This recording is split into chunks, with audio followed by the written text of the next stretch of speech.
দীর্ঘদিন পর প্রাণ ফিরে পেল জাতীয় সংসদ। ত্রয়োদশ সংসদের নির্বাচিত সদস্যরা এটিকে দেখছেন গণতন্ত্রের নতুন পথচলা হিসেবে।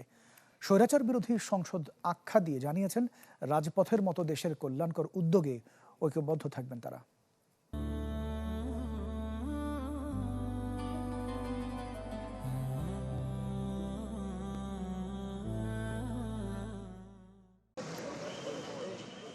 দীর্ঘদিন পর শান্তিপূর্ণ এবং গ্রহণযোগ্য নির্বাচনের মাধ্যমে গণতন্ত্র বিকাশের পথ তৈরি হলো সংসদ অধিবেশনের মধ্য দিয়ে। আগের বেশিরভাগ সংসদে সিনিয়র রাজনীতিবিদদের পদচারণা থাকলেও এবার অনেকটাই ভিন্ন। এবার প্রায় 2/3 এমপি প্রথমবারের মতো সংসদে পা দিয়েছেন। দীর্ঘদিন ধরে নিষ্ক্রিয় থাকা সংসদকে আলোচনা সমালোচনার মধ্য দিয়ে প্রাণবন্ত রাখার প্রত্যয় ব্যক্ত করেন নতুন সংসদের প্রথম অধিবেশনে যোগ দেয়া সংসদ সদস্যরা। বলেন, স্বৈরাচারবিহীন যে সংসদের স্বপ্ন দেখেছে দেশের মানুষ, সেই আকাঙ্ক্ষাও পূরণ হয়েছে। আজকে একটি অত্যন্ত পবিত্র দিন। আজকে গণতন্ত্রের আবার নতুন করে যাত্রা শুরু হচ্ছে এই মহান সংসদে।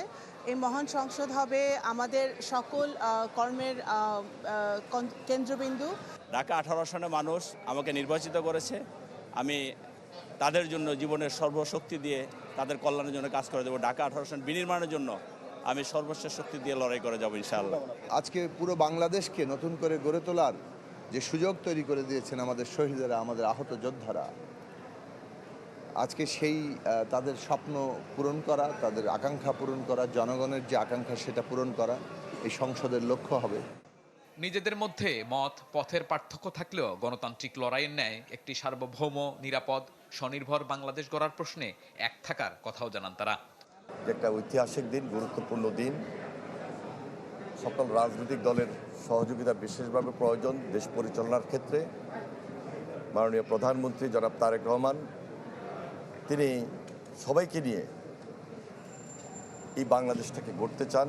আজকের এই মুহূর্তের জন্য সমগ্র জাতি দীর্ঘ 17 বছর অপেক্ষা করেছে, সংগ্রাম করেছে, আন্দোলন করেছে, রক্ত দিয়েছে, আমাদের সন্তানরা শহীদ হয়েছে।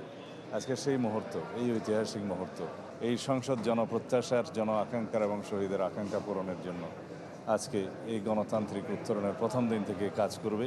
এটা এটা আমাদের অঙ্গীকার। এই সংসদের কার্যকারিতার উপর আমাদের আগামী দিনে যে সংসদীয় গণতন্ত্র এবং গণতান্ত্রিক অর্ডার, যেটা আমরা বাংলাদেশে ফিরিয়ে আনার জন্য দীর্ঘ সংগ্রাম করেছি, সেই প্রত্যাশা আমাদেরকে পূরণ করতে হবে।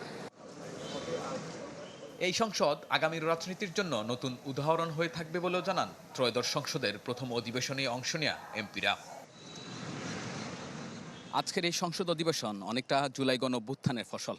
দীর্ঘ সময় ধরে নিষ্ক্রিয় থাকা এই সংসদ আজ থেকে প্রাণবন্ত হবে। সবাই প্রত্যাশা করছেন, সরকার আর বিরোধী পক্ষের মধ্যে নানা তর্ক বিতর্ক এবং কথার লড়াই থাকলেও সবকিছু ছাপিয়ে গুরুত্ব পাবে দেশ ও দশের কথা। শাহনেওয়াজ বাবলু, চ্যানেল 24, ঢাকা।